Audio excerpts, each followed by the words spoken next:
Welcome back to the Poor Sports Podcast.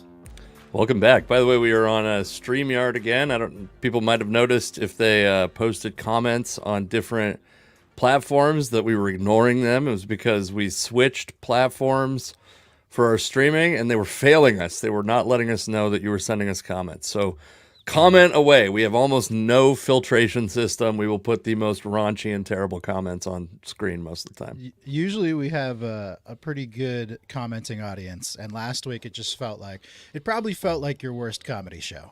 Just picture whatever your worst comedy show is and the emptiest room to which you've ever performed.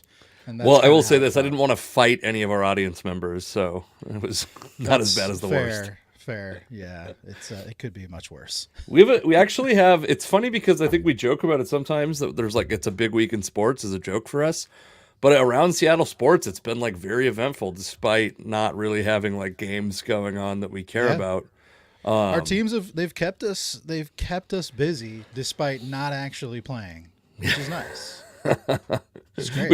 I also want to say this, by the way. I've clipped out on our YouTube channel. I've started to clip out the big Seattle sports topic and make it its own video, just to kind of test what the algorithm does. And those videos are getting not only more views, but they're also getting more comments. And I'm many years now removed from getting comments on my sports opinions on a regular basis in that form, and in the way where you're I want to argue with you, but I know you're just never going to respond because you're just a stupid internet person. And I'm having a hard time not getting into fights on our comments. Yeah, I get it, man. Even though I still talk about sports on Twitter all the time, I'm not the type of person to engage. Sure. I put my opinion out there and then I just go dark, I get to some people that's probably very annoying. But I just don't care. For me, Twitter has always been more of a stream of consciousness. And so even just talking about things here, it's my ADHD brain is just going to take us wherever it takes us. And sure. I don't really care to rebut. I'd be a terrible debater because I'm here's my opinion. I don't really care. Then someone presents an impassioned opinion and you're yeah, I wasn't even listening to you. Yeah, I tuned out about halfway through. Well, we have a lot to talk about this week because we have Casey news. We have multiple bits of Casey news. One of them is comedy special recording March 15th and 16th, Tacoma Comedy Club. We'll keep hammering that at the 6th and Proctor location, or you could go see Craig Ferguson at their downtown location. That's another option. I don't. Is Craig Ferguson a big draw? I I know who he is. Here's what I'll tell you. That club seats 3 times as many people, and he has sold out all but one show at this point. Maybe all shows by the time right now. I haven't checked today, so there's a good chance I'm just going to get some spillover people who badly wanted to see Craig Ferguson, and they had to see the next best, almost exactly the same thing, Casey McLean. You're gonna need to do at least 1 or 2 jokes in a Scottish accent to just capture that crowd and appeal to them. Hopefully you have an accent in your back pocket. How are you with accents? I feel as a comedian, pretty bad. Yeah, I'm not very good at them. Okay. It's not your style. That's not your type of comedy. It's not my type of comedy. Yeah, that's true. I did do a crowd work show. We talked about it a little bit, and that was fantastic.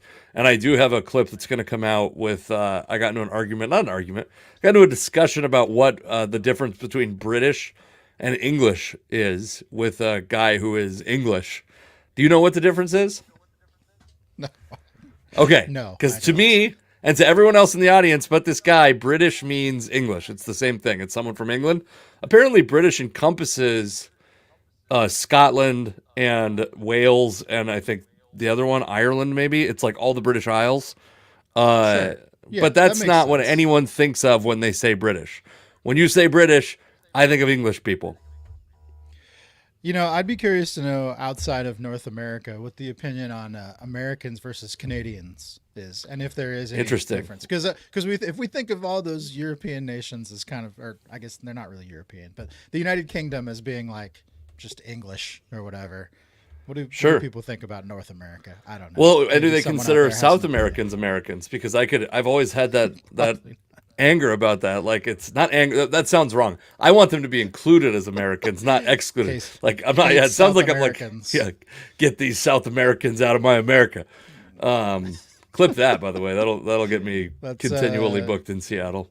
well, that might help you with some of your crowd that has been after you lately. Which I don't know. We'll probably talk about that later. But Yeah, we'll talk about it. We have a video to play. We're gonna save the comedy shit for the end because because we have to, and because hold on. Ryan Divish says Casey is slowly morphing into the white version of you. He replied that, by the way. Ryan Divish has been in this very home not this room anymore. We've moved rooms since Ryan Divish was here, but he has been in my home drinking whiskey, doing a podcast many years ago. And then just like I've never invited him back. He's never asked to come back. And that sounds like we had some horrible time. I don't think it was too bad, but anyway. It's spring training when that guy has nothing to do at 3 p.m. in the afternoon. Because that's true. And I keep thinking that one of these weeks we're going to talk about spring training, but luckily other things come up and we can just ignore it because for as much as we both love baseball, we're huge baseball fans. We played baseball all through high school. We love baseball, but if you really love baseball, it's hard to get impassioned about spring training. Like, it's cool, it's fun. I would recommend everybody go see it just because you're in the sun and it's like really laid back and chill, and it's like probably the closest you'll ever be to baseball players if that's what you're into. But it's boring. It just doesn't. Dude, even preseason games when people are like living and dying on preseason at bats, I'm like, I'm like, what? Are you watching highlights from last year? And then I'm like, oh shit, there's a preseason game going on. Yeah. It's not. I like the idea of baseball. I was telling somebody this the other day. The thing I like most about spring training are just all the gratuitous shots of sunshine that you get. Yeah. Whether it's like in video form, picture form, on social media, whatever, man. It's like we're just looking at sun. And usually this time of year in Seattle, it's very gray. So it is nice to see sunshine. But the actual games themselves, I very rarely tune into a spring training game. I don't put a whole lot of stock in like how a guy performs in spring training because once the actual season starts, especially when you consider most major league cities versus the spring training complexes in which they play, like the climate is completely different once the regular season gets going. It's like the elements they're playing in now are nothing like what they're going to be playing in 6 weeks when the season starts. So it's just really for them, it's like it's like a warm up, man. It's like if you were warming up before your exercise class. Like once the class gets going, you might put a little bit more effort in, but the warm up is chill. It's chill. All right, so let's talk about a team that's not going to be playing for a long time, but is somehow more relevant right now because even though by the way, I understand the draw to Arizona at this time of year now more than ever in my life. I've always been like who cares about tropical climate? Who cares? I wanted to go to a city, experience culture, and now I just want to go to a place that's warm in the winter and not have to drive anywhere and drink excessively, I think, and be away from my kids. That's the biggest. These are the keys to a good vacation. As you age, I think the draw of those warm weather cities just increases. And then eventually you retire and you just move there altogether. So I know. I keep telling my wife, start pricing places in Phoenix because that's where I'm going to want to go when we retire. And she's like, shut up. This is... And I'm like, okay, fine, Tucson. And then she stops talking to me. All right. We've talked a lot about Geno Smith. He's been, I think, the lead topic of every podcast we've done for a while. We've been speculating about his trade probability, whether he would start, whether the Seahawks would cut him, etc. We saw them pick up not only his we saw them pick up, that's good pod, by the way. That's great. We saw them pick up his injury guarantee. And then we recently saw them convert his roster bonus into a signing bonus. So I said last week that the deadline last week was basically the deadline. They were not going to release him. Now they're almost certainly not going to trade him because of the way this is set up. The cap situation would be worse if they traded him. And the only reason you were trying to get rid of Geno Smith, from my perspective, is not like just performance based, but it was cap based. It was cap related. Now I think the way they've done this, where they've pushed the dead cap hit into 2025, half of it, I think that it's more likely that he's actually going to be the quarterback in 2025 also than it was. So I think for me, the Geno Smith debate is put to bed for 2024. He should go into training camp and OTAs as the presumptive starter for all fans. Obviously, the Seahawks have made bold moves when they've signed quarterbacks or devoted a bunch of money to quarterbacks in the past, but I think that should be where we're at. And I think that unless a team has like a mid-season injury, an Aaron Rodgers, a Kirk Cousins, something like that next year, that kind of situation, and Geno Smith suddenly has this premium value, you got to expect that he's going to play through 2024 with the Seahawks. Seahawks never make any sense. Like everything they do just contradicts what people think they're going to do. You know, from the That's draft to fair. their signings to their trades, it's like most of the time what they do just doesn't make sense on the surface, and then once you kind of dig into whatever they've done, it starts to make sense. But we never are able to project what they're going to do. The thing that the Seahawks are doing right now that is very confusing is this week obviously is the combine, which really is just an opportunity for a lot of NFL execs to speak to the media during the offseason, which, once the season kind of gets done, you don't really get a chance to talk to these guys very often. So you're getting an opportunity to talk to John Schneider, hear from him, and he's speaking in very, I would say, coded language about both Drew Lock and Geno Smith Sure. in a way that seems to insinuate the organization is pretty high on Drew Lock, which is weird because he's a free agent, right? So it's like he's not even under contract with them, but they're still speaking very positively about him. And kind of negatively, not negatively about Geno Smith, but very just like It's certainly qualified. it's not as much praise as they're giving to a guy who's technically not even going to be on their team here unless they somehow work out a contract soon. Sure. So it is interesting because everything that they're doing on paper seems to, it seems to hint at Geno Smith being the starter for the Seahawks next year and possibly beyond, as you mentioned. But everything that they're saying publicly almost seems to hint at that's not what they want to do. So it's just it's a weird thing. I know we have, they kind of changed up the contract a little bit to make it more palatable for all parties, I guess. But I just don't know. I think you're right. I think it makes sense on paper for them to go in with Geno Smith as a starter. We talked about this last week, how we understand, like whether you agree with the decision or not, I think anyone could understand why they would go that route. Any objective person could look at that and say it makes sense. But the way that they keep talking about Drew Lock, the fact that they have a new coaching staff in place, the fact that the draft is coming up and they could conceivably go after a quarterback at some point if they wanted to, just makes it really interesting. I think there's kind of been like this thought all season and into the offseason long that the Seahawks would draft a quarterback this year because it's a strong quarterback class and they don't really have what most people see as a franchise QB. But the closer we get to the draft, the more they talk about some of these other guys, it doesn't seem like they're going to go that route. I don't know. It just maybe they would spend a higher draft pick on a quarterback, but they certainly don't have to. Sure. And it seems like maybe they're going to go away from that altogether. So I have a hypothesis, which hypothesizing about what the Seahawks are going to do is it's an exercise in futility. We all know that, but there was a lot of talk about them being interested in Anthony Richardson last year at 5, and he obviously goes 4 to the Indianapolis Colts. And my thought on that was this is, and I think there's guys available in later rounds that you could do this with. By the way, if they drafted Anthony Richardson, they could have gotten value in packages, in scenarios out of Anthony Richardson last year without him being required to take 65 snaps a game. You know what I mean? He could come in, he could learn the offense throughout the week, he could take reps during practice, but he could also come in and make a difference, make big plays on the field on game day. And I think there's guys like that, and I think Jordan Travis is a guy who's going to miss it looks like he's going to miss most of 2024 after breaking his leg, and he's a guy that makes sense to me as like a later round guy. And with Geno Smith and Drew Lock on the roster, Joe Milton's a guy that I like, just rocket arm, great athlete, quarterback out of Tennessee, who I think could fit a similar mold. He's not the same kind of athlete as, by the way, we're into my fucking season. I don't know if that's obvious.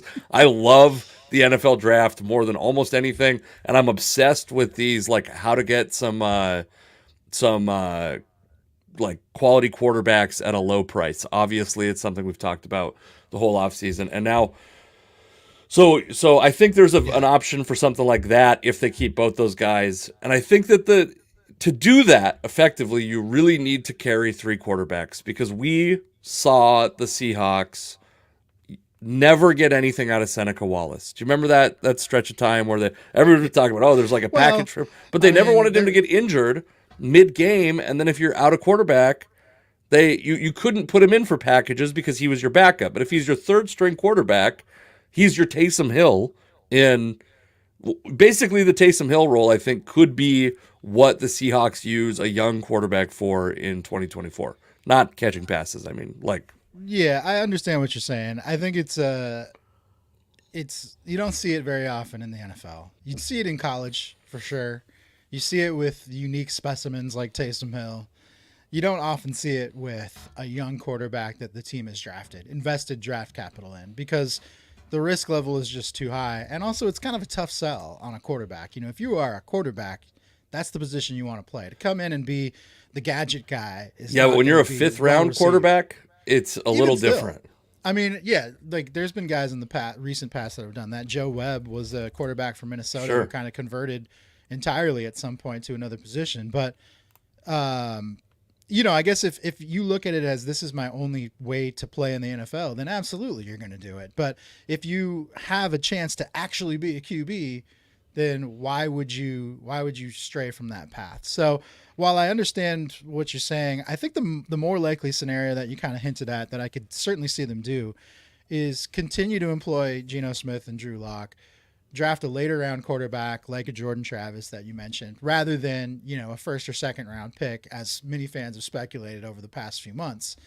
But you draft that later round quarterback and you almost get a chance to redshirt him in a way, like you would in a Can I college real program. quickly before we get, because we're going to go away from this a little bit, I want to Yeah. tell you one quarterback who got in his first game, not a starter at quarterback, ran the ball 7 times for 39 yards, 2 rushes his second game, no rushes his third game, 4 rushes his fourth game. I think you might get where this is going. Through 9 games, he had several carries. Didn't throw the ball a ton, had more carries than pass attempts. Guy who was adamant about playing quarterback, Lamar Jackson, I was in gonna his say first it's year in probably Lamar Baltimore. Jackson, yeah. Yeah, Who that was was the a role starter? that he played. Oh, Flacco. Yeah, it was was the starter. late Flacco, late stage Flacco, which we didn't know was mid stage Flacco at the time. Early stage. Yeah.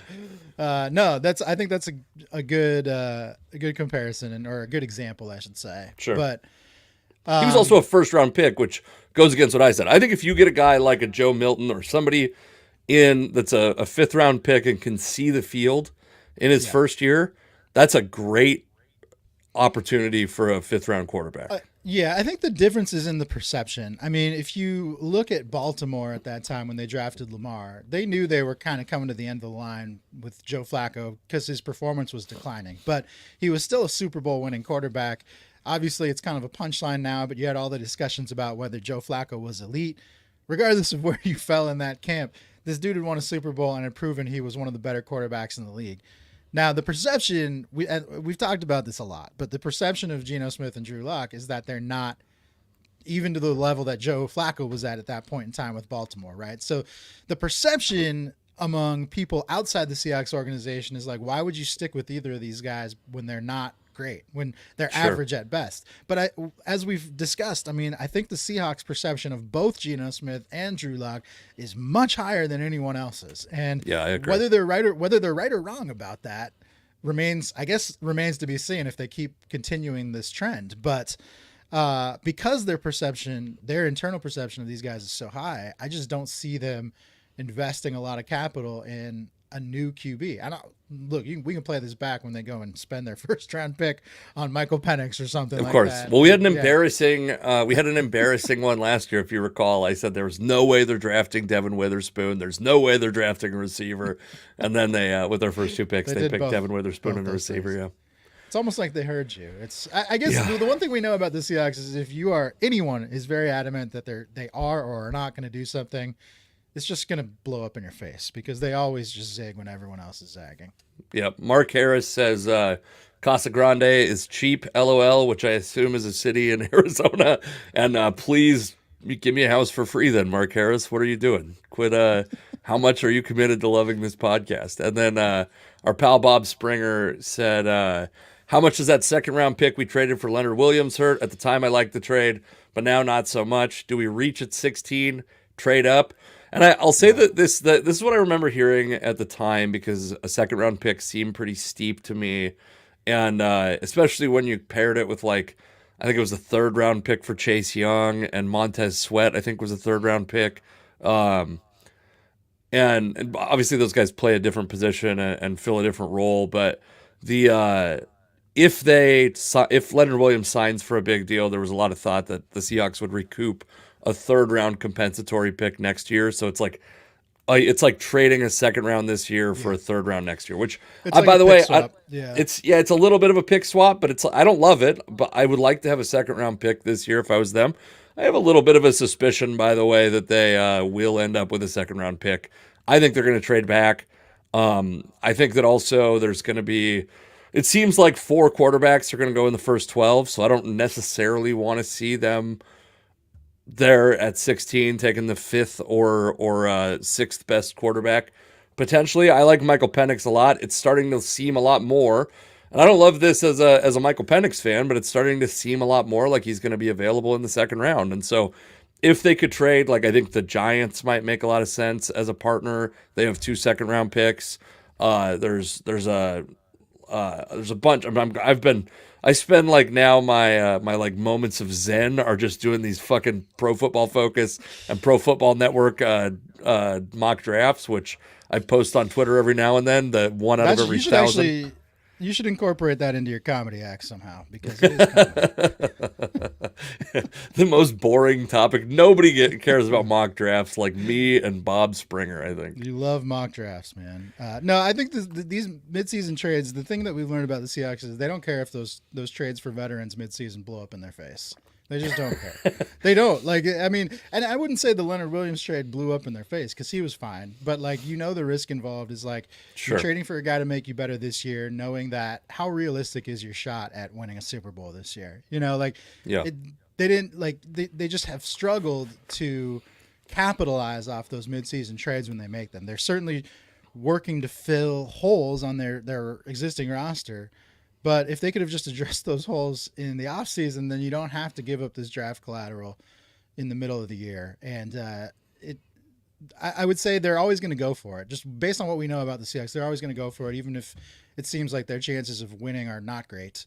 But it would be nice if they could finally hit on one of these, instead of having to look back at the end of every year and say, boy, I wish we hadn't given up that pick. Yeah, and that's what I'll say I respect about the Pete Carroll era, the end of the Pete Carroll era and the John Schneider era, is even though I actually will say I was pretty optimistic about Jamal Williams when that trade happened. I was wrong, obviously. Jamal I've been Adams. pretty happy. Jamal Adams. Did I say Jamal Williams? Jesus. Yeah, I had a high basketball school throwback. I know, and I had a high school friend that passed away named Jamal. Shout out to Jamal Williams. And his brother Terrence. That's not good. Anyways, I should remember his brother's name. But anyway, I liked that they knew where they were on the win curve. They knew where they were on the I think Pete Carroll and John Schneider knew that the window to some degree is closing. And so take a shot in 2023. I'm fine with that. I'm fine with it's also the way they've done it, which is different from like the way New Orleans did it and some other teams and New England did it for stretches. They didn't put the team in cap hell for a half decade. They're a somewhat neutral cap situation. I don't feel, and also hopefully Leonard Williams comes back to Seattle and it's not like, and then they just have Leonard Williams because he seems like a guy that fits that defense pretty well. And if you can keep him on a reasonable contract, that's good. Yeah. We need to talk about former Seahawks now. It's an interesting week for former Seahawks. I would say it's we've mentioned this before, but like years from now, the 30 for 30 on the Super Bowl Seahawks is going to be fascinating because even in their post Seahawks lives, these guys still keep making headlines. I mean, we know everything that's happened with Earl Thomas in the past. He's had just the wildest storyline since he left Seattle, and he's not even in football anymore. And it still feels like every few months you get kind of an Earl Thomas story that pops up on TMZ or something like that. Richard Sherman has had his run-ins. He's had trials and tribulations. Russell Wilson obviously still out there playing, but this week Richard Sherman and Russell Wilson both make news for different reasons.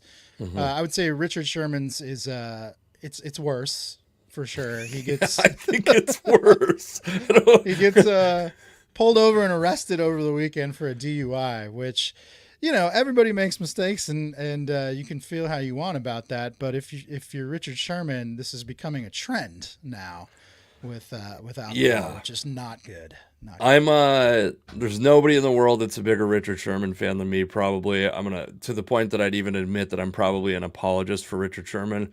Um I got to imagine if you're a guy that has some impulse control around drinking and driving, owning a bar is not the best He did situation. just And buy a bar. he just Yes. opened a bar. That's Oh not no. great. I know a lot. How many people have you known that own bars that were just like kind of, it was like a place for them to hang out and be able to just like, you know, experience a lifestyle and be able to call it a business. I'm not saying that's what Richard Sherman's doing. I've never been to his bar. I've never seen him there. I've never seen him. But we have two instances, obviously. One where I think that it's pretty obvious that he was intoxicated and driving, gets off on a technicality that I think that the officers weren't able to prove that he was driving through this legal system that we have, which, by the way, good. That's like, that should be really hard to prove someone is guilty and put them in He made prison. a strong case for if you drive drunk and wreck your car, flee the scene on foot. Just flee, and if you're fast enough and can get away far enough, then I guess legally you might. Sure. You may recall Lance Briggs many years ago mysteriously like crashed a Lamborghini over and then left it overnight and then something like that. And anyways, yeah, it's tough because the marital issues that he's appeared to have, I don't even really want to comment on because that's Yeah, like everybody's got. I always talk about like, I mean, I certainly have, there's no video of, I mean, how people got that video is fucking crazy.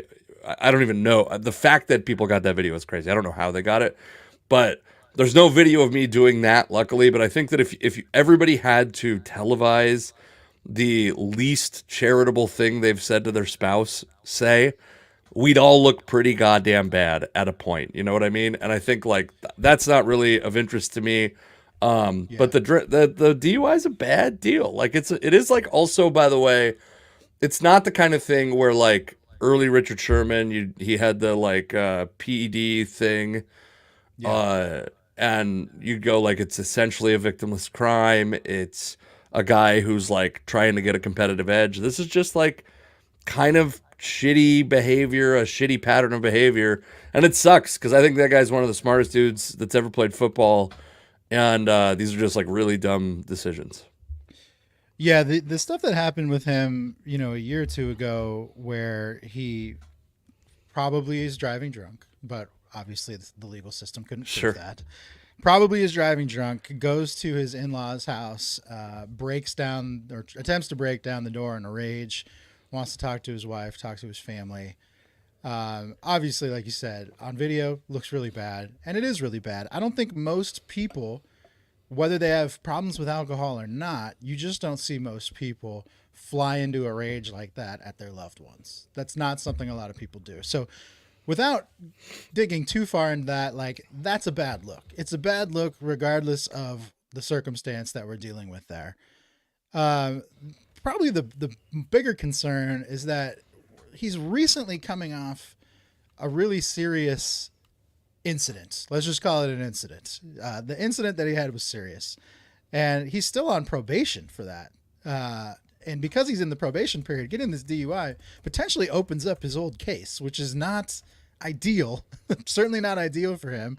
And you would, I guess, moreover, you would just expect somebody who had a run-in with the law like that to kind of be, I don't know, shaken up by it and maybe not put themselves in a position where they would have a similar run-in later on. Let Sure. alone the fact that like at best case scenario, what we're dealing with here is like a pretty selfish person, right? Like if you're willing to get that drunk, speed, and get behind the wheel, like at the very best, you are a very selfish person that is not super concerned about the well-being of those around you. And that sucks to say if you're, it sucks to hear if you're a Richard Sherman fan, I'm sure, if you're a Seahawks fan or whatever it might be. But like, this is a dude that probably just needs some help, regardless of he's like you said, he's a very smart individual. It's unfortunate that he can't just be seen for being the intelligent individual that he is, but based on his own choices, he's put himself in this position where it's tough to judge him for anything beyond that. You know, if you're putting yourself in these positions to potentially harm others, you just can't. We can't get past that. We're not gonna be able to get past that. So now you got like talking heads saying this guy needs to abandon his media career, which I don't know that everyone needs to make money and make a living. So does he really need to? But regardless, this guy needs some help. He needs some help. And it seems like he clearly didn't get the help that he needed the first time around to be able to, like, you know, correct himself so he's not in this position again. Yeah, I guess one thing I have not been able to find, and I'm willing to give the qualification now, is we don't know the details to the degree that, like, I can't find his blood alcohol content from that night. And it seems like whatever the evidence is, like, he had bloodshot eyes and smelled like whiskey, or smelled like not whiskey, smelled like alcohol in some form, or smelled like intoxicants. So maybe it's not alcohol. But he's going 79 and a 60, which, I've We've never all done done that. that. I'm a great guy that has never done that, but yeah, I mean, I guess I'm just like, I'm willing to at least hold off on extreme judgment. I certainly don't think ending his media career is necessary or fits the crime in any way. I would hope that Fox, I don't have, like, off the top of my head, people who they've stood by who have serious problems in this regard, but I'm sure there are some. So that's like silly. And I think he's also really good at it, by the way. So I hope that it doesn't happen. Yeah. I think he's fantastic at it. And I think yeah. So a guy who's struggling, I think, a little bit media-wise. Although I will say, I listened to Russell Wilson on the I Am Athlete podcast. My first thing I will say about that podcast, did you get a chance to listen, or did you just hear clips? I kind of read the transcription. I didn't listen to the entire interview. No. I think that Brandon Marshall is a guy who I don't think was, like, a natural fit as, like, a media guy post football career. The one thing I will say about that dude is he is incredibly vulnerable and he is incredibly likable. And so I think that obviously he's got contacts from being an NFL player, but it seems like at every stop he had, if you recall his career, everybody loved him. Like, every player loved Brandon Marshall. It seemed like, maybe not Jay Cutler at points, although I think he's actually said he has a good relationship with Jay Cutler also. He is not a good interviewer. And by the way, this is like, because I actually really I got a little bit of nostalgia listening to Russ talk, and like him like evade answers and give these like incredibly great political answers. Yeah. I got a little bit nostalgic. I enjoyed it. I think Russ is coming out of his shell a little bit, not a ton, but I do think he's coming out of his shell a little bit. But yeah, what I will say is Brandon Marshall, like, in the Cat Williams interview, I think Shannon Sharp got a lot of credit, despite the fact that he basically just sat and let Cat Williams shit on every single guest he's ever had on the podcast. In this, I think that Brandon Marshall's, like, actively bad, where Shannon Sharp was, like, the beneficiary of a great subject of an interview. And Brandon Marshall's, like, interrupting, and they're talking about, like, inside stories, and even talking about people who are, like, it's a nickname for someone, and we don't know who that person is. And it's like really, really, really inside. Like, to me, I was listening to it going, like, I followed Russell Wilson's career pretty closely, and I've always liked Brandon Marshall as a player. We're out of my depth a little bit. Yeah, I always joke about the Players Tribune. The Players Tribune is where all the athletes can go to just write, essays about themselves, basically. And op-ed, yes.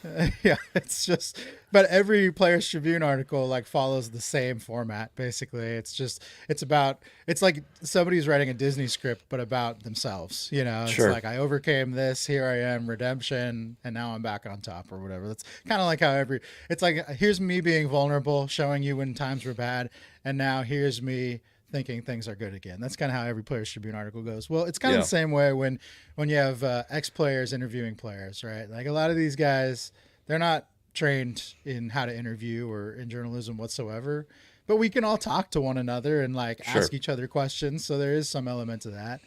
Um, and yeah, I mean, it's also, to give Brandon Marshall the benefit of the doubt, Russ has not always been the easiest interview subject because you might ask him a question that you think is going to elicit some real answers. And he has a way of just kind of weaseling out of a real answer every time.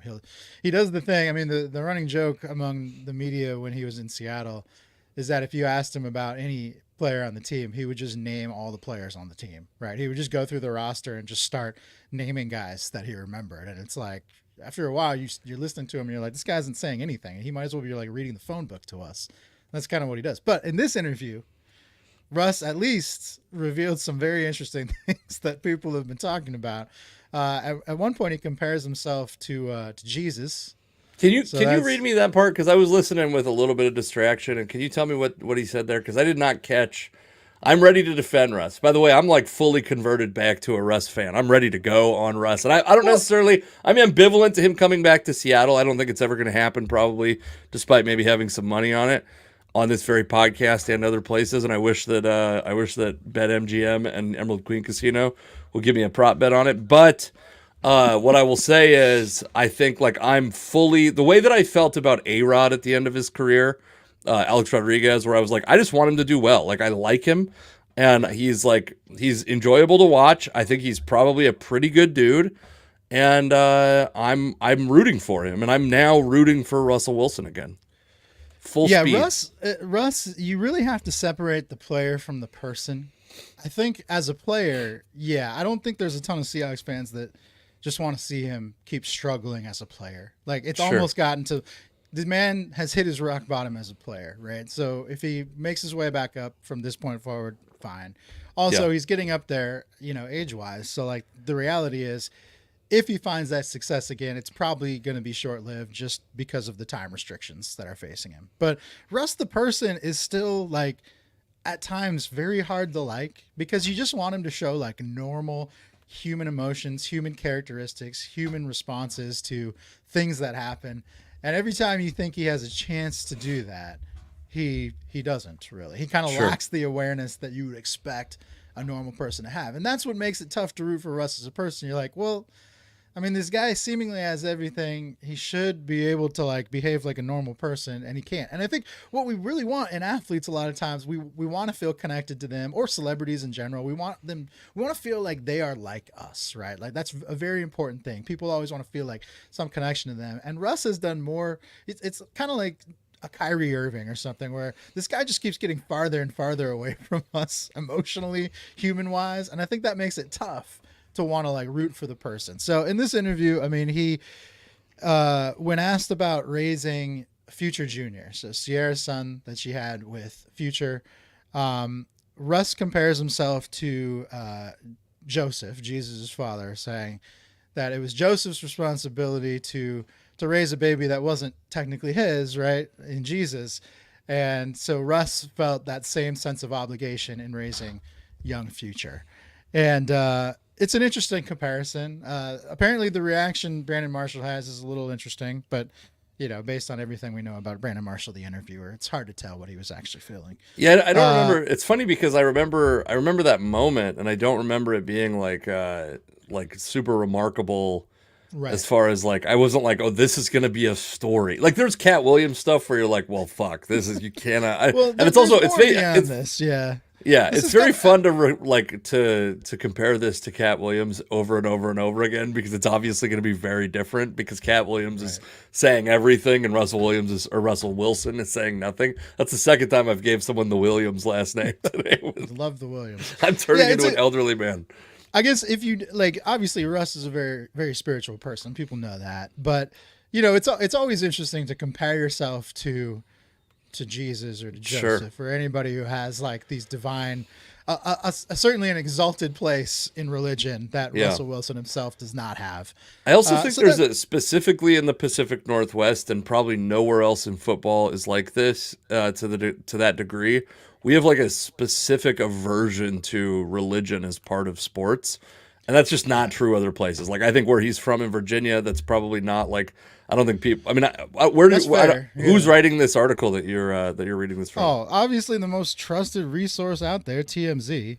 Hell yeah, those. But beyond that, the whole weird thing. I mean, I guess maybe more concerning to sports is that Russ goes on in this interview and says he wants to stay with the Denver Broncos, which is a little bit eye opening because it seems like the Denver Broncos don't want to stay with Russ. And he also mentions wanting to win 2 more Super Bowls in his career, which set those lofty goals. But at this point, it almost feels like grasping at straws. Like you're just kind of throwing stuff at the wall to see what'll stick. Like people always tell you anytime you have a job that has goals and things that you might set, people always say set realistic goals. And Russell Wilson doesn't do that. He sets Russell Wilson goals. I mean, if he had set realistic goals as a 5'10" quarterback, he never would have made it to the NFL. So I'm like, by the way, my dog is going nuts in the background. I'm sure there's like an Amazon guy at my house right now, and she's An intruder. got to lose her mind. Yeah. Yeah, I don't know. I guess like to me, neither of those were super remarkable. I thought that the stuff about wanting to go back to Denver was like very obviously strategic to like, I'm not gonna make this easy for you. I'm not gonna make me the bad guy in this. I think Russell Wilson is. Yeah, it's like when you're dating somebody and they're about to break up with you, so you plead your case by saying how much you want to stay together with them, Sure. so that if they do break up with you, it's going to be incredibly painful for them, and you get to play the victim. Yeah. I'm gonna step away from the microphone and close this goddamn door so this don't have to hear this dog. I'm sick of no. She's just annoying. Hold on one moment. How far is this door? What are we talking about here? Not far. It's nice. I always like the far away when you've left the screen. Here I and am. I can still hear you. Yeah. Okay. Yeah, I'm not. Yeah, it's not. I just was not gonna have the ability to hear you. Well, last week I had to deliver a 30-second monologue when you disappeared. So That is true. I protested the practice. podcast for a chunk of time. Yeah, I don't. I guess like I mean to me it's like completely. This is nice. This is the nicest thing. Casey has a great podcast face. I don't know what this means. I don't know if Matt Holt's trying to fuck me or what. You guys Mutual have a friend of similar ours, face. Matt Holt. I know we do have the same face, and also you That's and I probably apparently why. have the same face. And we're gonna get some real comments on my appearance on the later part of this podcast, by the way. But for now, I want to move on from because I'm full steam Russ. I'm like, I don't think it's that unrealistic, especially because, and I've said this over and over again, Russell Wilson is going to have the opportunity to make the same amount of money and play. If that dude should for the next 2 years, because I think he's got 2 years of salary that's guaranteed by the Denver Broncos. He should sign 1 year veterans minimum deals because he doesn't get additional money. By the way, that's like the thing that he's whatever he signs for. The more he signs for is the less money the team that he goes to has to spend. He should be signing 2 1-year deals to go play for the best playoff contenders that he can. And they get a guy who, by some measures, is probably worth like $25-30 million a year for essentially free. And that's a great position to be in if you want to win 2 more Super Bowls, by the way, is to be a guy who's providing your team with $30 million in surplus value. So, Yeah, I totally hear what you're saying. I know we want to move on from this topic. It'll be interesting to see how his career plays out at this point, because I think he could be like a James Harden or a Kyrie Irving in the NBA, where it's like they keep getting brought to different teams either through free agency or trade with the expectation that they're going to be the final piece to make this team a championship contender, and then it just always blows up, right? Like personality wise, there's some sort of friction there that just doesn't work with the team, and the team moves on. Russ has, at least we know that there's been instances where his personality hasn't vibed with the rest of the locker room. So if he does choose to go that route where he kind of becomes a hired gun for contenders, it'll be interesting to see if it works out. I mean, all you have to do is trap lightning in a bottle once. Sure. If it works once and he gets that Super Bowl, then great. But yeah, I'm with you, man. It'll be just interesting to see how it goes from here. Yeah. Okay. So we're going to talk about the Cam Newton fight.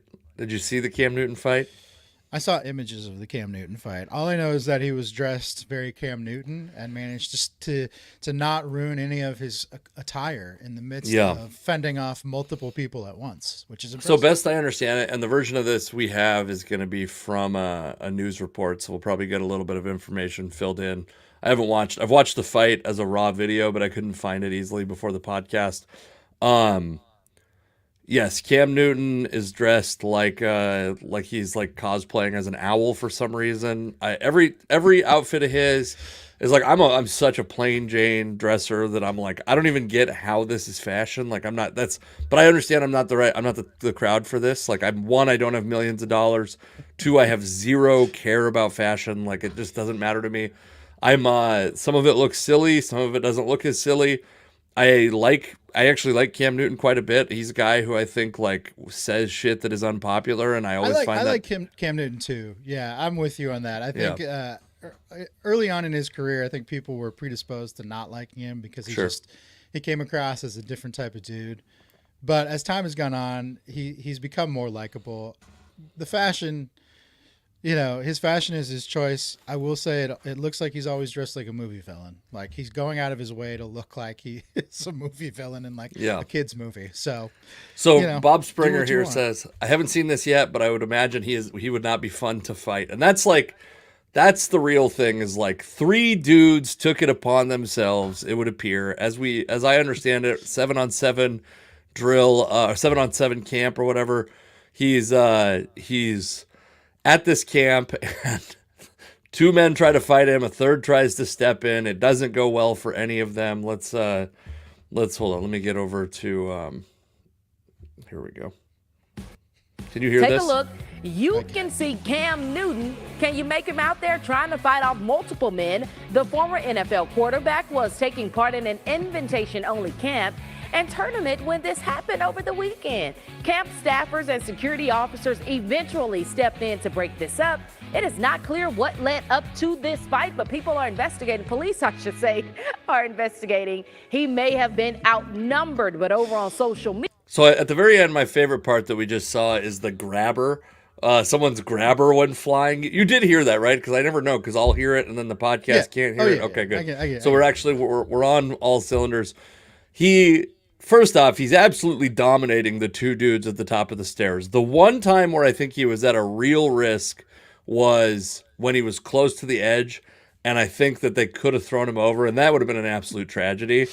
He gets sucker punched, and what we learned is, like, do not fuck with a guy who's 6'6", 250 pounds, and an incredible athlete, because he will destroy you. Do you remember when he got in that car accident? It was towards the end of his playing career. He's like driving to practice or something, and he gets in a rollover car accident. And people, for a short moment in time, a pretty bad rollover accident, people were like concerned that he might be dead or very, very Sure. injured. And then an image emerges of him just kind of like laying on the side of the road with his car totaled behind him, just casually like laying on the side of the road, more or less totally fine. He comes back fine from this very scary incident. He's a very large human being. And if anyone is equipped to handle this sort of thing, it's him. You just don't want to mess with a guy who's built like that. He's the fact that the hat never came off. That giant hat. Well, it's way up in the air. wearing. That's the thing. He's so goddamn tall. It's like he's holding up a ball that no one can reach. It just happens to be his hat in this case. The thing about Cam Newton, I don't know if you ever experienced this, but when I was a kid, people would always talk about, like, that guy's like 6'5". And I guess I just watched enough basketball and enough sports to know that, like, being 6'5", you could be Victor Wembanyama's build, or you could be a big 6'5" dude. And Cam Newton is one of these guys who, I don't think that Cam Newton has some supreme fighting technique. He was just able to ragdoll these dudes because he is an enormous athletic human being who, like, what a stupid choice to think that you could possibly fight Cam Newton to anything close to even a draw. With multiple people. Yeah. Yeah. I don't know how big those dudes were. That How were trying to fight many- him. They didn't look very big. How many junior high football players would it take to pin Cam Newton?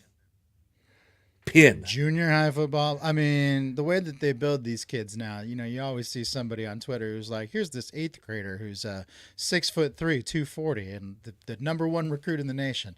Now, he might have a chance, but average size middle schoolers, it's going to take probably 2 dozen maybe. You think 24? I don't think because it's not just to beat him in a fight. To be clear to Matt Holt, it's not just to win on points. You have to pin this man to the ground. You know what I mean? Like, I think 24 is more. 10 isn't enough. Because he can run away from 10 very easily. You got to have him. There's got to be some confined space. It's not in a. Maybe if it's an MMA. This should be a TV show. Yeah, actually. Like in the style of Pros versus Joes from back in the day, where average people it's just children versus professional athletes fighting. It's just like I think it's just be the same show every time. It's like, here's an athlete. We're going to be on this play field. We're going to be on this. We're going to create a confined space, but it'll be very large. Yeah. We're going to put this man in the middle of the field. We're going to release 2 dozen children. They are going to attack this athlete in the middle of the field. He can run away from them as long as he wants. In fact, he might escape. We're going to put 1 hour on the clock. Yeah. So this is and this guy's just going to run. We got the estimates range from Matt Holt at 10, Bob Springer at over 50. I think 25 is in the range. It also depends on the space, because if it's in an octagon, like an MMA octagon, you start to get into a situation where he's gonna have dropped so many kids that their weight will be leaning on him eventually, and he might get pinned under the weight of the kids. So I think if you're in like an arena football, he can't leave the arena football field.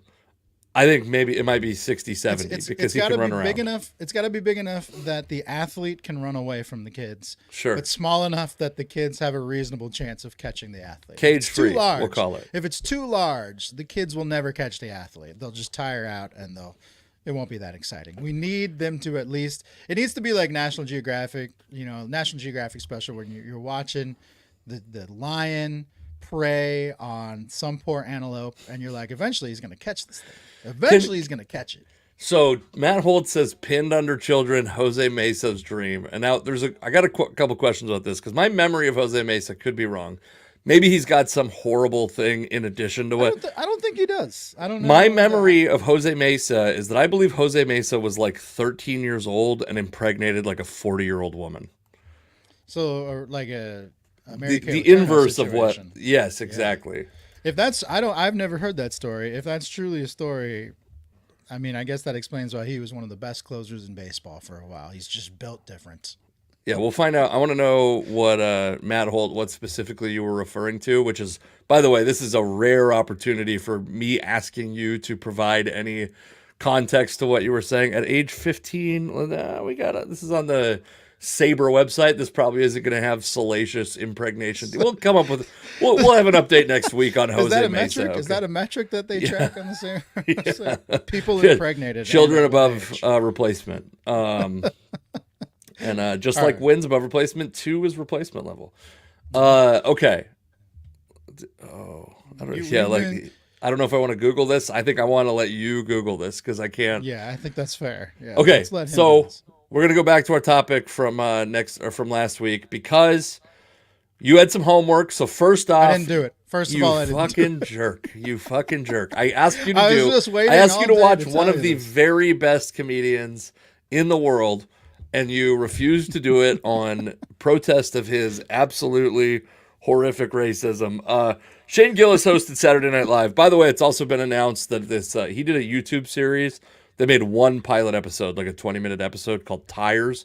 That's just like essentially a single camera sitcom set in a tire shop. And it was the sitcom was hilarious. The pilot was hilarious, and Netflix has picked it up. So that's big week for Shane Gillis. He hosts Saturday Night Live. This is your ground, because I don't really watch Saturday Night Live. I watched every sketch I could find on YouTube from this episode of Saturday Night Live. And to me, and the monologue, I watched the monologue. I also saw a fun screenshot of Bowen Yang and Shane Gillis hugging, which kind of confirmed my suspicion that Bowen Yang was not the person who got Shane Gillis fired. That's what I remember hearing at the time. It wasn't Bowen Yang's impetus, or what the impetus wasn't Bowen Yang. It was, the advertisers and all that. But anyways, point is, Shane Gillis hosts SNL.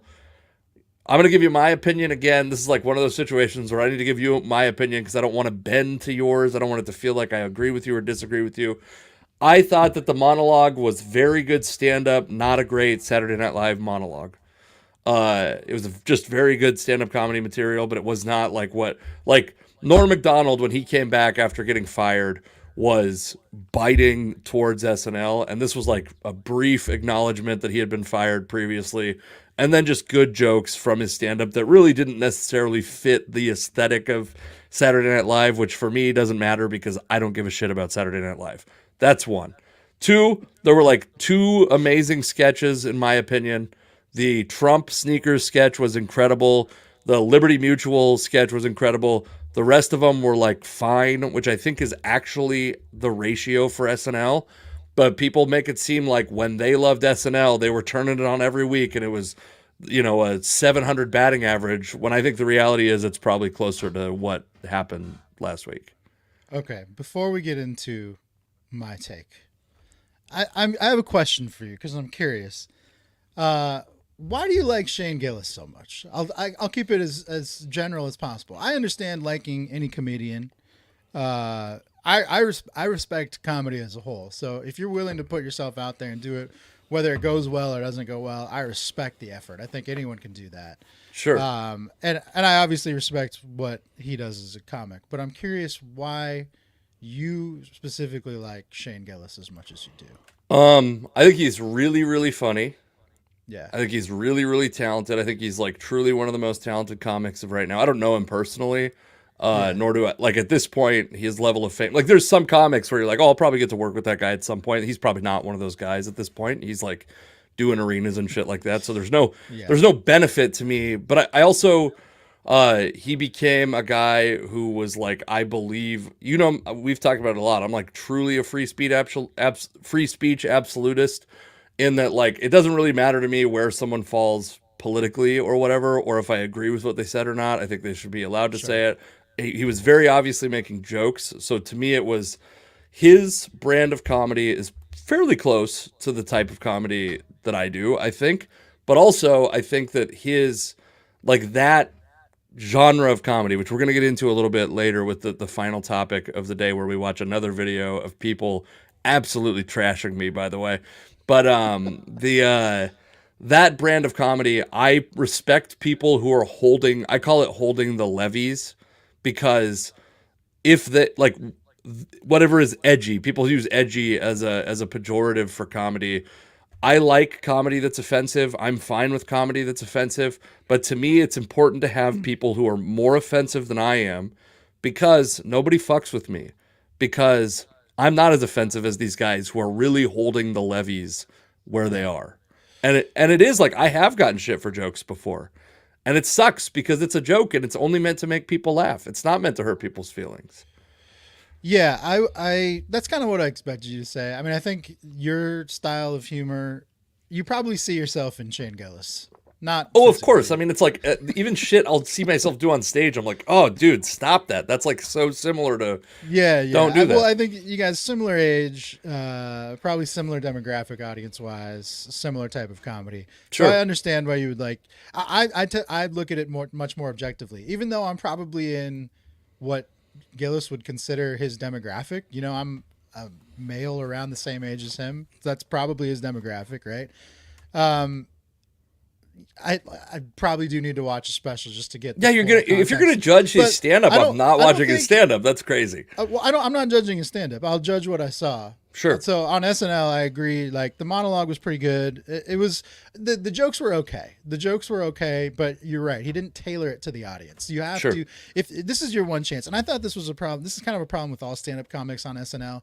Nate Bargatze was on there earlier in the year, and Nate Bargatze didn't do a great job. Like he's a very popular comic right now. Can I say a thing though? At this point, those guys need SNL less than SNL needs them. They're bigger than SNL. Maybe. I think it's the main. No, it's not. It's not a maybe. Those guys are selling out arenas, and but there's still a draw for them, or they just flat out wouldn't go. There is some draw for them. to go. And there's Yeah, some I think it's like a pride thing for sure. I think they want. I think the thing for stand-ups in general, where SNL is not great, is that if you are an actor of some sort, SNL is probably a good place for you because you've acted in live settings before. You've done plays growing up at some point. You've memorized lines. You've done what SNL is based around, which is sketch comedy to some degree. So for actors, it's good. It's also good for like the oddballs, like the Travis Kelce's or Charles Barkley's of the world, like people who go into this with almost no expectation. If you're watching SNL when Travis Kelce is hosting, you expect to see him suck, right? Like you don't think he's going to be a good actor. And so the oddballs, it's more of a novelty thing. Like, you know, they're going to suck. Anything they do beyond suck is like a bonus. Comics have it bad with SNL because they're squarely in the middle of those two groups. Probably haven't done the type of acting that actors have done. Like, they haven't done live setting acting. They didn't grow up doing plays or drama, things like that. And they're more than a novelty oddball, like a Kelsey or a Barkley. Like, you have some expectation with a comic going in because you know they're on stage all the time. So it's very tough, I think, for a comic to succeed in that setting. Where it's exceptionally tough is in the live sketches. The live sketches, I saw people say that Gillis bombed. I also saw people say that Gillis did well. It seemed like the people who said Gillis bombed were maybe a little bit more objective, and the people who said Gillis did really well were maybe predisposed to being fans beforehand. And I'm squarely in the middle, and I thought the live sketches were bad, but I agree with you that the taped skits, so the ones that you all mentioned were tape skits, you know, they'll tape some throughout the week and then air them as part of the show. Tape skits were really good. So it's clear that this guy can act a little bit. He can act a little bit, especially when it's being taped and recorded as opposed to dude, I mean, live. again, I got to tell you, like, you got to go see Gillian Keeves, the series that he did of sketches that's not subject to NBC censors, is free on YouTube. There's a second season that's on. If I understand, this was like, if I only knew Shane Gillis from this, I'd be like, what's the big thing about? Because it was like fine, but not incredible. But yeah, I mean, that dude is like, as a stand-up is great. And like Norm was a terrible actor, right? Norm got like, they found roles to make Norm an acceptable actor. This dude, in my opinion, what he's doing is what he can do is significantly better than that. I'll say, like, some of the live sketches, it was pretty obvious, like, he almost forgot lines or flubbed lines, or they were like breaking. The live sketches were rough. Yeah, they were rough at times. They weren't terrible, but they were definitely not the best. I think the thing about just this appearance in general being, I guess, controversial, again, I feel like we're referencing the great big they that maybe doesn't exist. I think 99% of the population did not care about this. And 1% was divided. 1% was, we really care about him being here and we're happy about it, or we really care and we're not happy about it. So I don't think that's accurate. Like, I understand why you think that, because in general things are like this. I think this dude is bigger culturally than you're imagining. Like, I think he's big. I think he's certainly big in your culture because he's huge in stand up. No, don't get me wrong, but I'm like, right. I've like literally that week, you might have even said this, but I've heard other people say he's like the male Taylor Swift, and I don't think he's that. But he's like, he is enormous. Like, he is doing huge venues and selling out multiple shows. Like, I totally get it. You know, it's Bargatze level. Dane Cook did that once. Yeah, Dane Cook was enormous at that time. And I was thinking just about comedy in general, and like, why would people be offended by Shane Gillis's, you know, quote unquote edgy jokes, or, you know, what they perceive as racist humor, versus somebody like Anthony Jeselnik, who does those types of edgy jokes all the time, very dark jokes. That guy probably does darker jokes than almost every comedian out there, but people seem to be okay with him. And I think part of the reason I was thinking about it is, it might just be in the delivery, you know, like Jeselnik, the way he tells a joke, it's very formulaic. It goes through an entire story. It builds up to make you think it's going in one direction. And then he hammers you with a punchline that is so dark, but such a deviation from where he was headed that it catches you off guard and you can't help but laugh. Right. Whereas Gillis's delivery is more straightforward. Well, I think the thing about Shane Gillis is actually exposing himself on stage. He's being vulnerable on stage. And Jeselnik, there is 0% of Anthony Jeselnik's real opinion or personality in that. That is a character that he's doing. It's an act. I mean, I remember hearing Seth MacFarlane talk about Family Guy once, and he realized if he made a cartoon, he could get away Yes, with saying all the for very sure. edgy things he wanted to say because it was coming through the lens of these made up characters, even though like every voice is him, like it's Yeah. still it's his voice, but through a lens that makes it palatable. It's the same thing with Jesselnick's jokes. It's, even though he's telling these very dark jokes, it's through a lens that becomes palatable to the audience. Whereas when you're Yep. Gillis and you're just like, this is who I am and this is how I'm going to deliver this information, it's less palatable because it's coming from, it feels honest. It feels very honest, which some people like you will certainly respect and others will see as like, dude, you're a racist. And I don't have a judgment either way, whether he is or isn't. You like, gotta watch the stand-up. You gotta do the homework Yeah. for next week. You're late. Makeup But assignment. You gotta. I will say this before I go watch this. Like the middle-aged white guy, which is to some degree, what's absolutely what you are. It's half Yes, of it what is I what am. Yes. The middle-aged white guy being vulnerable on stage or whatever, exposing themselves in a way that that makes them look bad. That's not like, I get in comedy circles that can be redeeming, because you're holding it down for comedy. But to people that are not as respectful of what the art of comedy is, it's just, you're just out there, you're being a white guy, and like that's tough to. But there's a lot of white guys if you out are there. that. Yes, I know exactly. It's the biggest population of men. Right. I mean, but you're also the least that's the least oppressed demographic of American citizen ever, right? So that's what makes of course, it tough. of course. But it's like what oppression and funny don't necessarily go hand in hand. But there's plenty of black comics that are selling out huge venues. Also, it's not. I think that the thing that you're like, it's not just the comedy community that's like boosting Shane Gillis. That dude is huge. Nate Bargatze's the same, by the way. He's just less controversial. Like he is. He's less in your face. He's more of a subdued, self-deprecating. And I also comic. think At he least his is. delivery. I think he's very honest on stage, and I think that his truth, to get into like some real like woo woo white lady stuff, like his truth is significantly less dark than Shane Gillis's truth. Nate Bargatze has a dad who's a literal clown. Shane Gillis has a sister who is a heroin addict that he talks about and jokes about on stage. He comes from the land of the opioid crisis. Like, this dude is not coming from. And by the way, that's a group of people who, oppression or not, who are being forgotten by our government and ignored by our government, and who are dying in huge numbers. I totally get that. It makes sense. The problem with that type of comedy in general, and I think a lot of comedians do this, it's not just Shane Gillis, but association with some sort of, something that makes you less than, right? Like Shane Gillis did a joke about Down syndrome because he has family members that have Down syndrome. Association with these things that in some ways reflect your life experiences, but in other ways are not a direct reflection of you personally.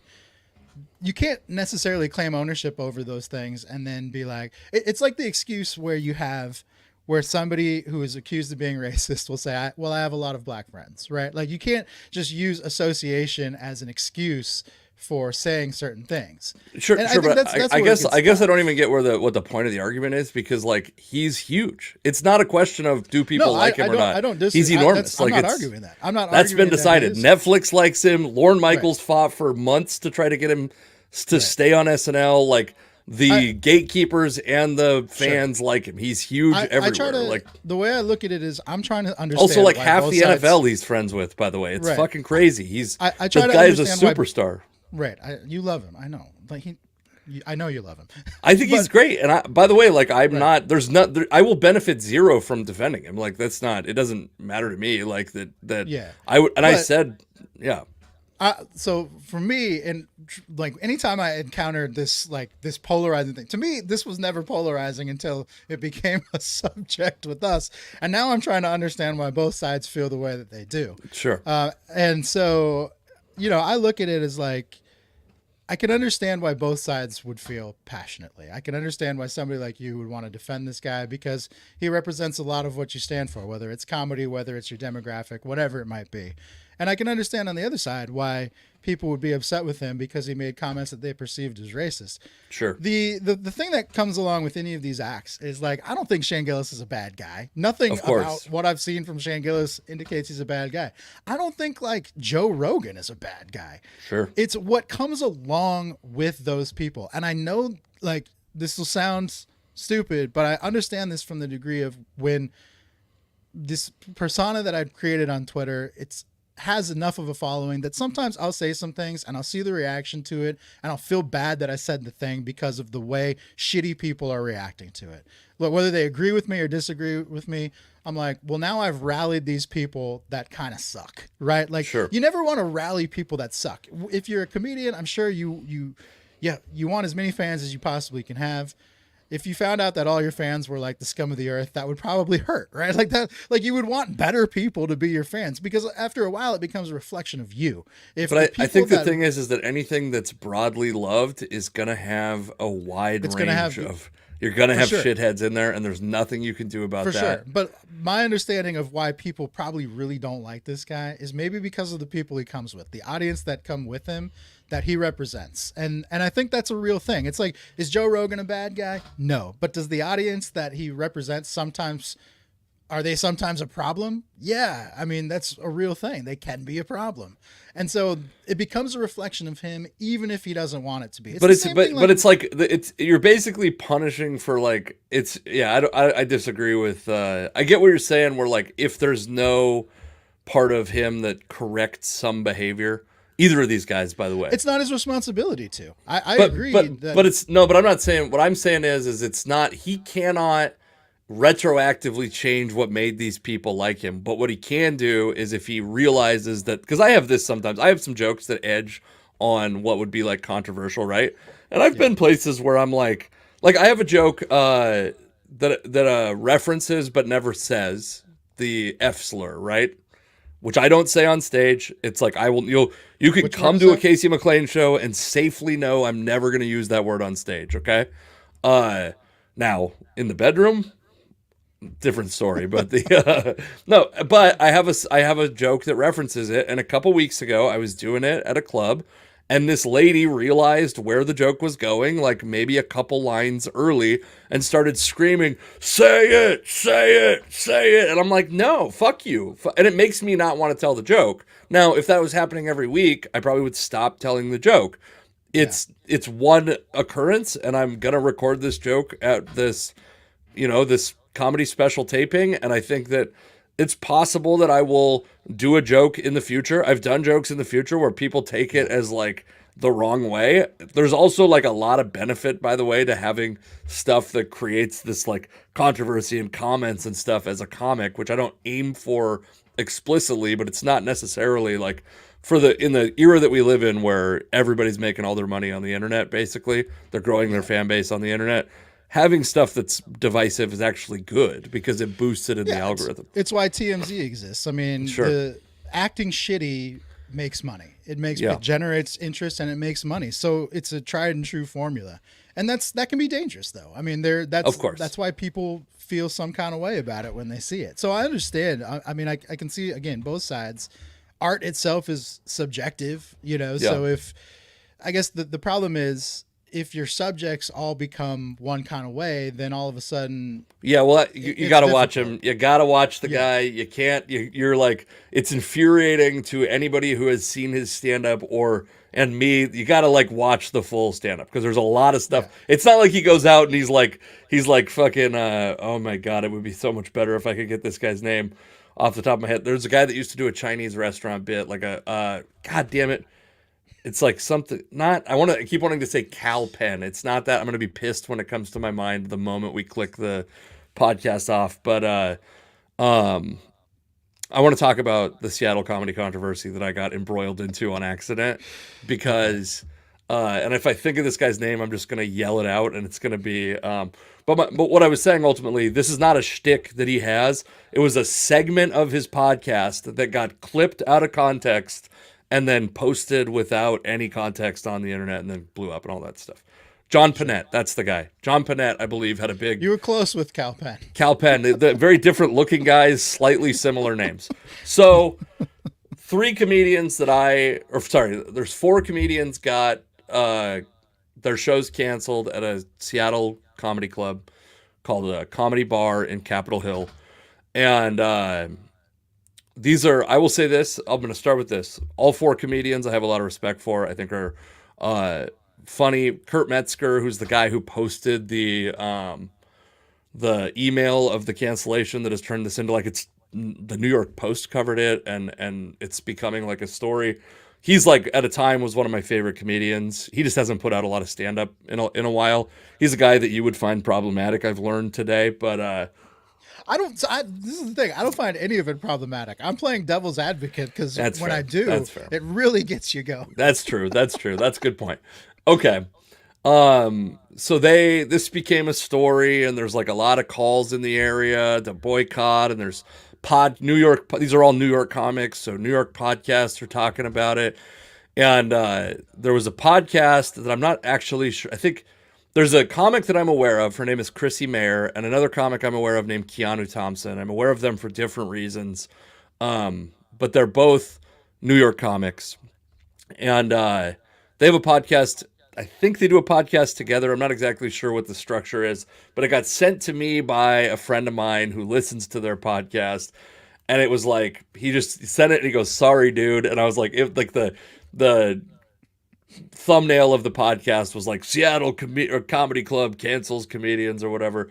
And I before I play the clip, because I want to talk about the clip itself, I'm going to say this about the club. And by the way, like I like the people that I'm booked to headline there April 26th.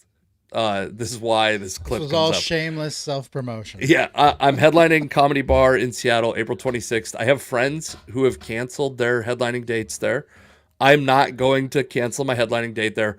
I'll say this. I don't love this. This is something I don't like. Also, if I'm friends with the people that own it, I have a lot of respect for both of the owners. I guess I'm not going to say their names because they've been getting a lot of harassment, but they're both like friends of mine, people who I respect a lot. I disagree with this decision. I thought it was pretty fucking brave to book these guys in Capitol Hill, Seattle. I don't want to penalize. Yeah. Why were they ultimately canceled? Why were their shows Because it was basically like, and I don't want to dig too deep into like it as a news story, but they were basically deemed to be, they were not great fits culturally for Capitol Hill, which first off, I agree with. Second off, all these comics were, and sometimes I don't feel like, I mean, not even sometimes, most of the time I feel like I'm not a great culture or a cultural fit for comedy in Capitol Hill. And usually Capitol Hill agrees with me. You wouldn't want to book Larry the Cable Guy or the Blue Collar Comedy Tour for a Capitol Hill club. Sure. It wouldn't go well. Not that that's who I think Shane Gillis might struggle to not get protested in Capitol Hill, right? Right.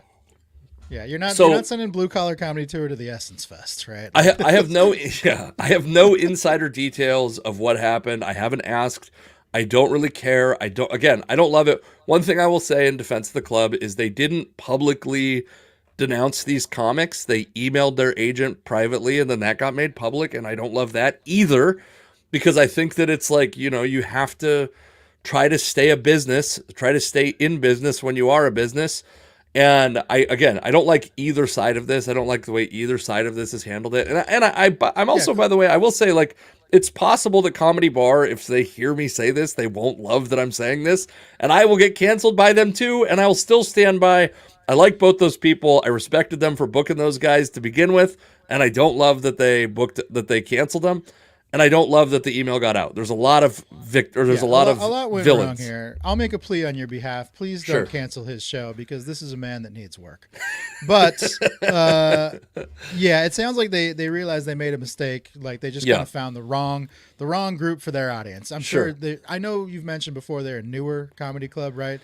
Yeah. So they've probably been figuring out their audience. They probably figured out what their audience is, and they realized that these comics and their audience would not mix well. And so rather than turn this into a bad experience for the audience and the comedians both, they decided to cancel these guys before it got problematic. But it seems like their agents made this a case of victim mentality here. Yeah, well, and so I think like I'm trying to get this thing I want it to restart, but I don't know how to do this. So hold on.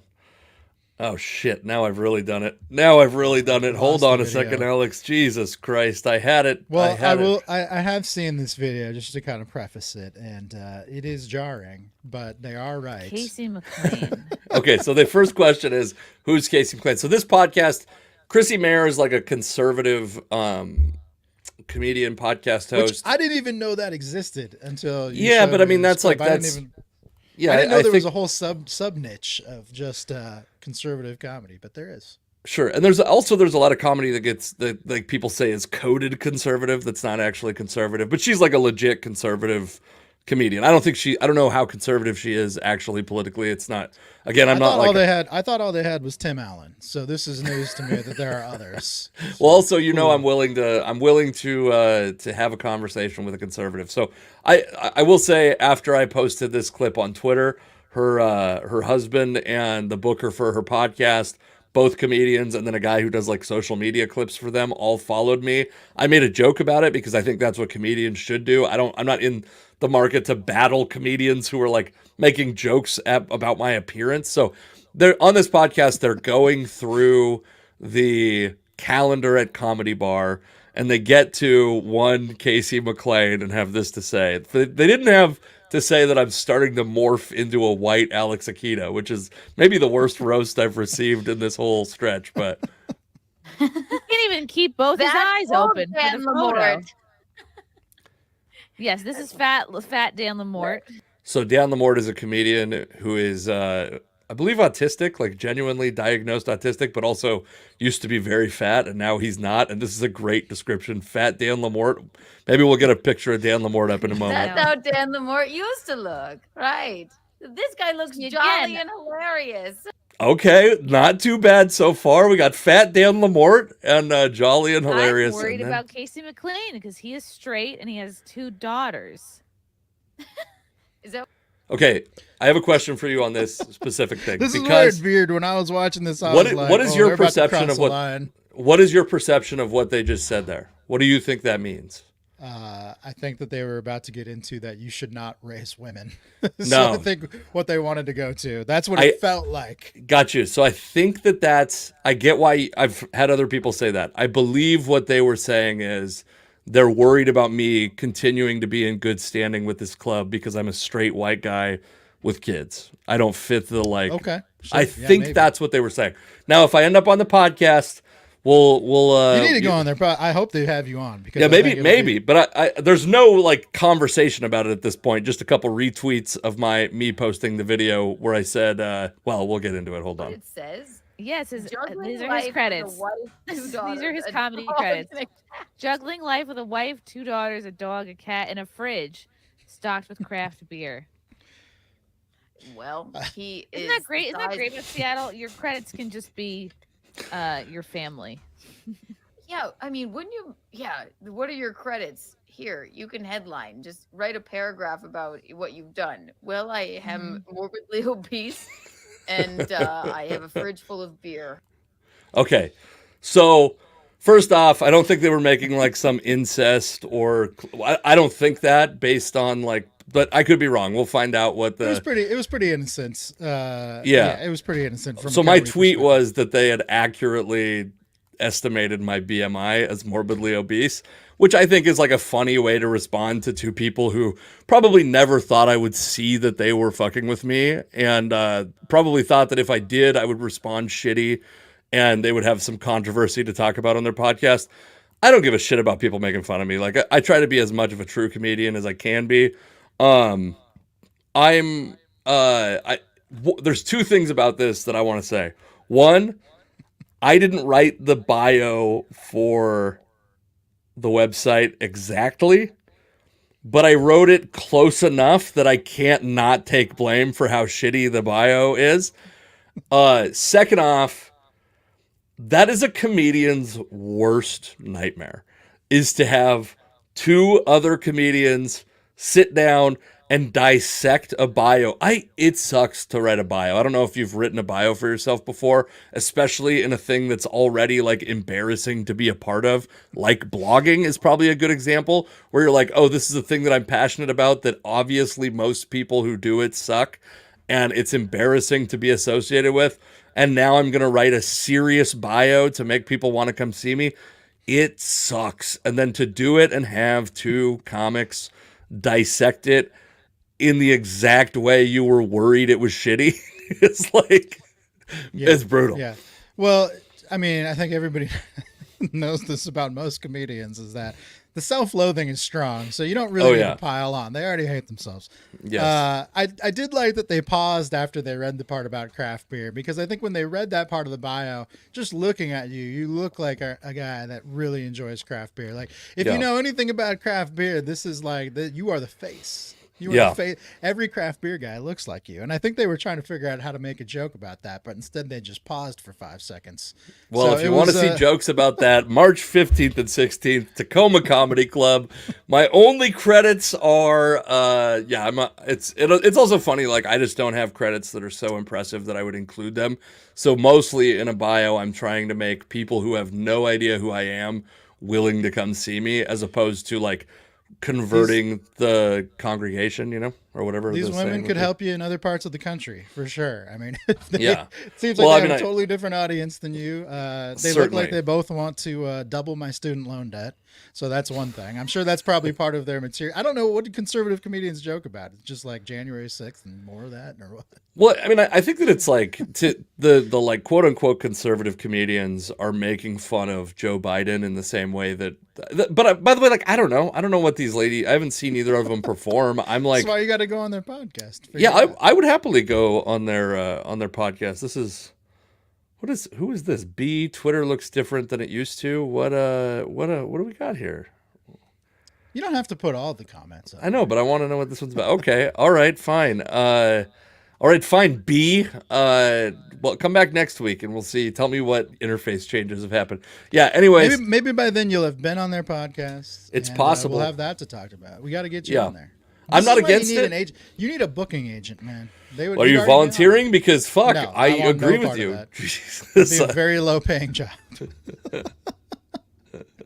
Yes. This is there's a guy I know named Brandon White anyways, okay, we can move on from this. Thank you everybody for listening. Please don't ever dissect my bio. It hurts my feelings. It actually didn't. I thought it was very funny. There were definitely people on there, if you ever want to check out that clip, which I haven't done a good job of figuring out how to get to it. Chrissy Mayer, Keanu Thompson, whatever the podcast is called. She has one called The Wet Spot and one that's called The Simpcast that I found out. I didn't know the names, but I knew she had podcasts. And then she's on the Cumia, Anthony Cumia, who's a guy you probably don't know, but he was like Opie and Anthony. Did you ever hear about Opie and Anthony? I probably did.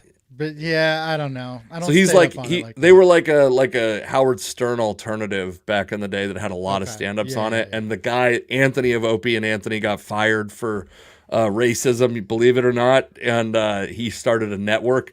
And he's like a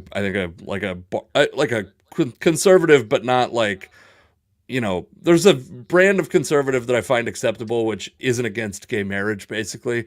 And there's like certain things that I will not accept in a conversation, but after that, it's like, yeah, I'll talk to any conservative and we could do it. Let's maybe I'll make it happen. Maybe not. Maybe I will have bombed. Maybe I'll have been doxxed. The whole thing could be falling down as you see me right now. Anyway, so you got to get something to promote, Alex. All right. No, I don't want to promote anything. I am promotionless. Or dox Alex. I think that's the move. Is not don't dox me. Dox Alex. Okay. Bye, everybody.